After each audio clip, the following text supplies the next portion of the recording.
ইতিহাস সৃষ্টিকারী নির্বাচনের গান শুনিয়েছিলেন শান্তিতে নোবেল বিজয়ী অধ্যাপক ইউনূস, কিন্তু সেই গানের লিরিক্স, সুর, তাল আর লয় কোনো কিছুই এক করতে পারছেন না তিনি। প্রশ্ন হলো কেন? এ নিয়ে জনপরিসরে আছে নানান আলোচনা। কেউ বলছেন আইন শৃঙ্খলা পরিস্থিতি ঠিক করতে না চাওয়া আর নিজের মব বাহিনীকে প্রশ্রয় দেওয়াটাই কাল হয়েছে ডক্টর ইউনূসের জন্য। অন্য একটি পক্ষ মনে করে সরকার মিত্র বলে পরিচিত অনেক রাজনৈতিক দলই নির্বাচন চায় না, কারণ ক্ষমতার স্বাদ হারাতে হবে এই ভয়ে মিত্ররা নির্বাচন চান না। তবে এসব আলোচনা আস্তে আস্তে পাল্টে যাচ্ছে 18 ডিসেম্বরের পর থেকে।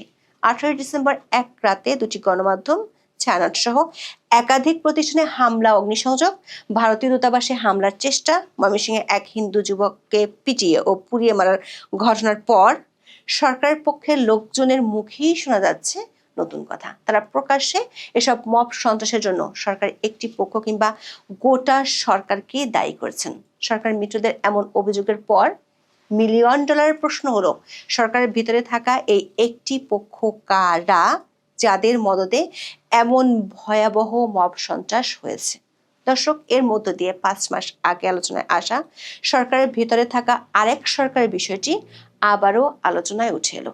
সূত্রগুলো বলছে, সরকারের মিত্ররা যাকে একটি পক্ষ বলে দাবি করছে, সরকারের ভিতরে সেই শক্তিশালী গ্রুপটি কিচেন ক্যাবিনেট বলেই পরিচিত। বিভিন্ন সময় এই কিচেন ক্যাবিনেটের সদস্য সংখ্যা সংযোজন, বিয়োজন হয়েছে। অধ্যাপক ইউনূসের এই কিচেন ক্যাবিনেটের পর্দার আড়ালের খেলায় শুধু তার মিত্ররাই নয়, খেপেছে আন্তর্জাতিক মিত্ররাও। বিশেষ করে প্রথম আলো ডেইলি স্টার ছায়ানটে হামলা, দীপু দাসকে পুড়িয়ে মারার ঘটনায় অধ্যাপক ইউনূসের উপর বেজায় চটেছে তার আন্তর্জাতিক মিত্ররা। সংবাদ মাধ্যমে আক্রমণ, সংখ্যালঘুকে পিটিয়ে মারা আর সাংস্কৃতিক প্রতিষ্ঠানের হামলার ঘটনার পর যুক্তরাষ্ট্র থেকে জাতিসংঘ আর ইউরোপীয় ইউনিয়ন সবাই একযোগে অধ্যাপক ইউনূসের কাছে কড়া বার্তা পাঠিয়েছে। বলছে এই মব আক্রমণগুলো হাওয়া থেকে ঘটেনি। হুঁশিয়ারি এসেছে মাঠের মবকারীদের নয়, পর্দার আড়ালের খেলোয়াড়দের গোমর ফাঁস করতে। এমন নির্দেশে ইতিহাস সৃষ্টিকারী নির্বাচনের চেয়ে আপাতত নিজ ঘরের গোপন কেচ্ছা লুকিয়ে রাখতে কৌশল সাজাচ্ছে অধ্যাপক ইউনূস ও তার সেই কিচেন ক্যাবিনেটকে। সে কৌশলের অংশ হিসেবে কোনো কোনো উপদেষ্টার পদত্যাগের খবর রটিয়ে দেয়া সহ নানা গল্পও সাজানো হচ্ছে। কিন্তু অধ্যাপক ইউনূস ও তার কিচেন ক্যাবিনেটের কি শেষ রক্ষা হবে, নাকি সহিংসতা আর ভারত বিরোধী মনোভাবকে আরো উস্কে দিয়ে পরিস্থিতিকে আরো ঘোলাটে করে তোলা হবে? বিস্তারিত জানতে চলুন যাওয়া যাক বিশ্লেষণে।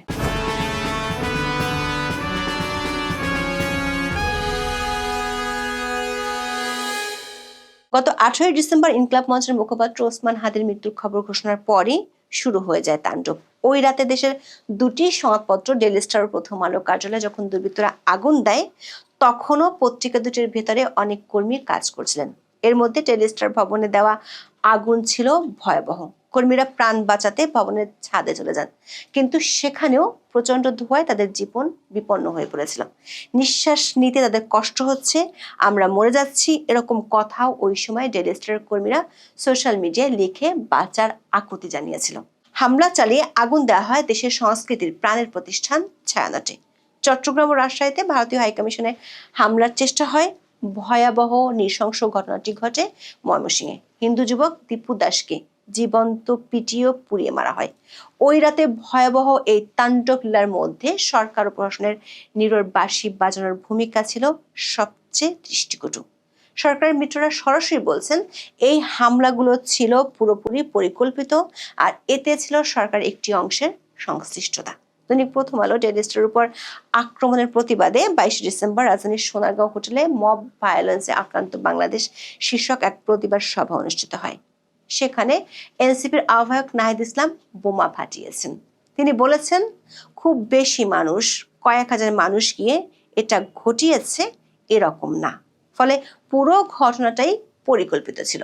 শরীফ ওসমান হাদির একটা অ্যাক্সিডেন্ট হতে পারে এবং হওয়ার পরে কি কি হতে পারে এবং কি কি ঘটনা ঘটানো হবে, এটার একটা চক্রান্ত পরিকল্পনা আগে থেকেই তৈরি হয়েছে। নাহিদ ইসলাম বলেছেন, এই হামলা, ভাঙচুর, লুটপাট ও অগ্নিসংযোগ ঘটনার পেছনে সরকারের একটি অংশের সংশ্লিষ্টতা রয়েছে। তিনি দাবি করেছেন এই সংশ্লিষ্টতা ছাড়াও সমাজে এটার পক্ষে সম্মতি তৈরি করা হয়েছে অনেক দিন ধরেই এবং এটার সঙ্গে রাজনৈতিক ব্যাকআপও আছে। এই তিনটা ঘটনা একসঙ্গে না ঘটলে এত বড় সাহস কারো পক্ষে করা সম্ভব হতো না। তার একদিন আগে প্রায় একই রকম অভিযোগ করেন নিউজ সম্পাদক বর্ষিয়ান সাংবাদিক নুরুল কবির, যিনি নিজে 18 ডিসেম্বর রাতে আগুনে আটকে পড়া ডেইলি স্টারের সাংবাদিকদের উদ্ধার করতে গিয়ে মব বাহিনীর হেনস্থার শিকার হয়েছিলেন। রোববার রাতে চ্যানেল 24-এ অনন্ত নৃশংসতা শিরোনামে মুক্তবাক অনুষ্ঠানে জনাব নুরুল কবির বলেছেন, সরকারের কোনো না কোনো অংশ কিংবা গোটা সরকার দ্য ডেইলি স্টার ও প্রথম আলোর উপর হামলার ঘটনা ঘটতে দিয়েছে। 18 ডিসেম্বর রাতের অভিজ্ঞতা তুলে ধরে তিনি বলেছেন, ওই রাতে জনাব কবির যতজন উপদেষ্টাকে ফোন দিয়েছেন গত 1.5 বছরও এতগুলো উপদেষ্টাকে তিনি ফোন দেননি। এমনকি তিনি জানিয়েছেন খোদ প্রধান উপদেষ্টা অধ্যাপক ইউনূসের সাথেও তার ওই রাতে যোগাযোগ হয়েছিল। এক পর্যায়ে নুরুল কবির পরিষ্কার ভাষায় বলেছেন, তার অভিজ্ঞতা এবং পূর্ববর্তী ঘটনা শুনে তিনি মনে করেন সরকারের কোনো না কোনো অংশ কিংবা গোটা সরকার ওইসব হামলার ঘটনা ঘটতে দিয়েছে। দর্শক একটু খেয়াল করে দেখুন, নুরুল কবির ও নাহিদ ইসলামের অভিযোগ একই ধরনের। এরপর আরো অনেকেই একই ধরনের কথা বলেছেন। প্রশ্ন হলো, সরকারের এই একটি পক্ষ কারা যারা পরিকল্পনা করে মব বাহিনীকে দিয়ে এমন সহিংস তাণ্ডব চালিয়েছে? দর্শক, আপনাদের হয়তো মনে আছে গত 23শে জুলাই সিপিটির সম্মাননীয় ফেলো দেবপ্রিয় ভট্টাচার্য বলেছিলেন, বর্তমান অন্তর্বর্তী সরকারের ভেতরেও আরেকটা সরকার আছে। সেদিন তিনি বলেছিলেন, এখন সরকার নিরপেক্ষতার প্রশ্নটা বিশেষ করে দলীয় নিরপেক্ষতার দৃষ্টিভঙ্গি থেকে গুরুত্বপূর্ণ হয়েছে, কারণ এখন মোটামুটি পরিষ্কার হয়েছে যে আমরা সরকার বলতে যাদের দেখি আনুষ্ঠানিকভাবে আসলে তার ভিতরেও আর একটা সরকার আছে। এটা এখন আর কোনো গোপন বিষয় নয়, এটা সবার কাছেই প্রকাশ্য। ডক্টর দেবপ্রিয়র সেই সরকারের ভেতরে থাকা আরেকটি সরকারের কথা 5 মাস আগে অনেকেই উড়িয়ে দিয়েছিলেন। সরকারের ভেতরে থাকা সেই আরেকটি সরকার হলো অধ্যাপক ইউনূসের প্রিয় ভাজন কিচেন ক্যাবিনেট। অধ্যাপক ইউনূসের 16 মাসের শাসনামলে গুরুত্বপূর্ণ সিদ্ধান্তগুলো আসে কিচেন ক্যাবিনেট থেকে। শুরুতে এই কিচেন ক্যাবিনেট ছিল 5 সদস্যের, কিন্তু বিভিন্ন সময় নিজেদের মধ্যে দূরত্ব দেখা দেয়, সেখান থেকে বাদ পড়েন কেউ কেউ কিংবা সরে যান কেউ কেউ। তবে শুরু থেকে এখনো পর্যন্ত 2 জন সদস্য এই কিচেন ক্যাবিনেটে আছেন, তারাই মূলত নাটের গুরু। সবশেষ তথ্য অনুযায়ী এখন এই কিচেন ক্যাবিনেটের সদস্য সংখ্যা 6 জন, যার মধ্যে 2 জন সরাসরি অধ্যাপক ইউনূসের উপদেষ্টা পরিষদের সদস্য নয়। একাধিক সূত্র বলছে, গত 16 মাসে বিভিন্ন সময় মব ভায়োলেন্স, হামলা ভাঙচুরের ঘটনার পর অধ্যাপক ইউনূসের দপ্তর থেকে একটা করে ঐতিহাসিক বিবৃতি আসতো। লোক দেখানোর খাতিরে কখনো কখনো 2-1জনকে গ্রেপ্তারও করা হতো, কিন্তু নতুন তাণ্ডবের ভিড়ে পুরনো ঘটনা চাপা পড়ে যেত। কিন্তু প্রথম আলো, ডেইলি স্টার ও ছায়ানটের হামলা ও আগুন দেওয়ার পর ভিতরের অনেক কাহিনী ফাঁস করছেন সরকারের মিত্ররাই। নিউজ সম্পাদক নুরুল কবির বলেছেন, তিনি নিজে অধ্যাপক ইউনূসের সাথে যোগাযোগ করেছেন। টিভিতে, সামাজিক মাধ্যমে লাইভে দেখা যাচ্ছিল মব সন্ত্রাসীরা আইন শৃঙ্খলা বাহিনীকে হুমকি দিয়ে আটকে পড়া সাংবাদিকদের পুড়িয়ে মারতে চেয়েছিল।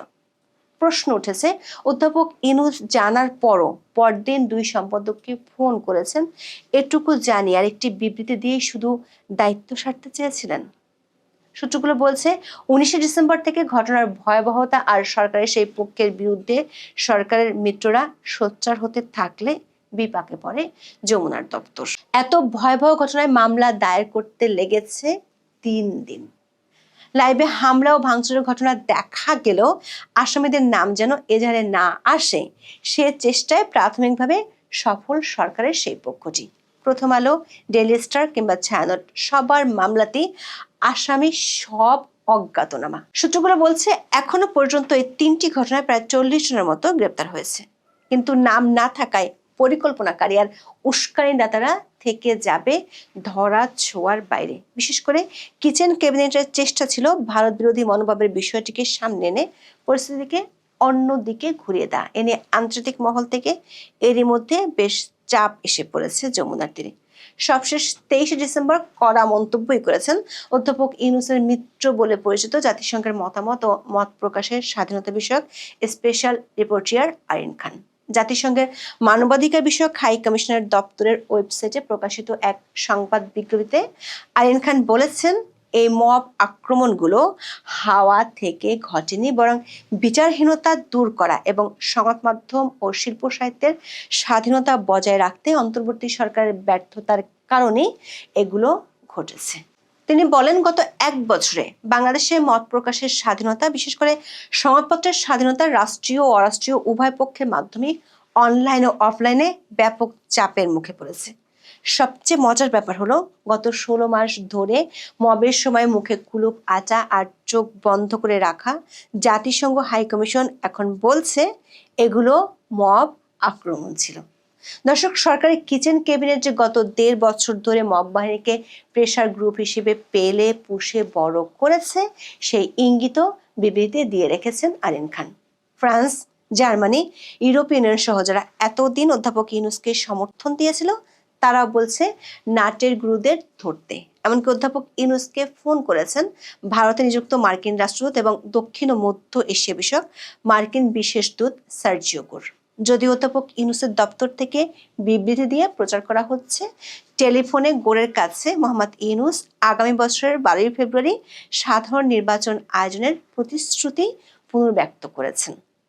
কিন্তু সার্জিও গোর এক্স হ্যান্ডেলে বলেছেন, বাংলাদেশের সাম্প্রতিক ঘটনাগুলো নিয়ে জানতে গোর ফোন করেছিলেন। একটি সূত্র বলছে, মবের নাটের গুরু বা পেছনের খেলোয়াড়দের ধরতে একটি সময়সীমা বেঁধে দেওয়া হয়েছে। ময়মনসিংহে হিন্দু যুবক দীপু দাসের উপর যে বিভৎসতা আর নৃশংসতা হয়েছে তা নিয়ে অনেক দেশের পার্লামেন্টে এর মধ্যে আলোচনা হয়েছে। অধ্যাপক ইউনূস দায়িত্ব নেওয়ার পর থেকে সংখ্যালঘুদের উপর নির্যাতনের বিষয়টি বিভিন্ন সময় প্রকাশ্যে আসে, যদিও তার দপ্তর থেকে এসব অভিযোগ অস্বীকার করা হয়।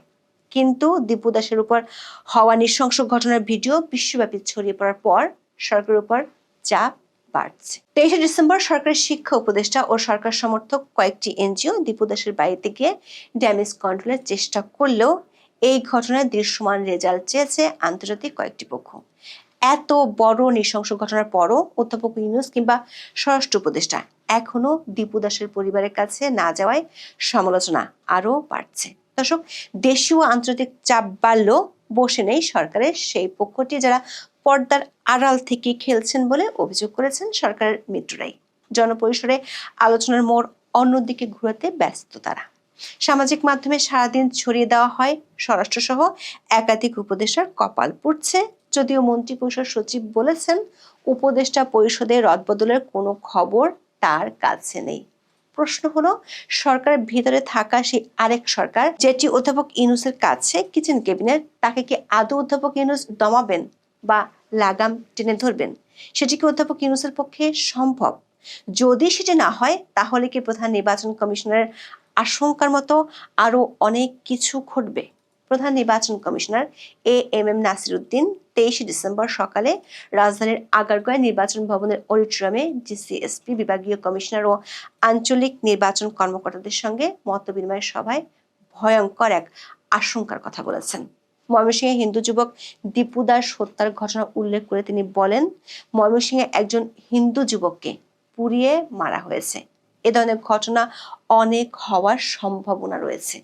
এ ধরনের ঘটনা যেন না ঘটে সে ব্যবস্থা নিতে হবে। সাম্প্রদায়িক সম্প্রীতি যেন ঠিক থাকে তা নিশ্চিত করতে হবে। প্রশ্ন হলো, সরকার একটি পক্ষের নীতি যদি হয় সর্প হইয়া দংশন করো আর ওজা হইয়া ঝাড়ো, তাহলে সিসির আশঙ্কাকে প্রতিহত করবে কে? এখন এই পর্যন্ত। সবাই ভালো থাকুন, সুস্থ থাকুন, নিরাপদে থাকুন। দেখা হবে আগামী পর্বে।